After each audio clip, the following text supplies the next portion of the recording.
ลุยควันกับยำกุ้งหอยโขงเนี่ยไอ้รถก็ตำชั่วแล้วก็ตำรถแดง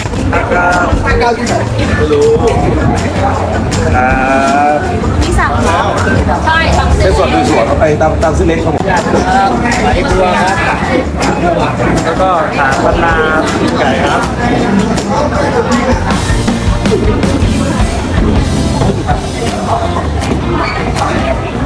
ก็ที่สด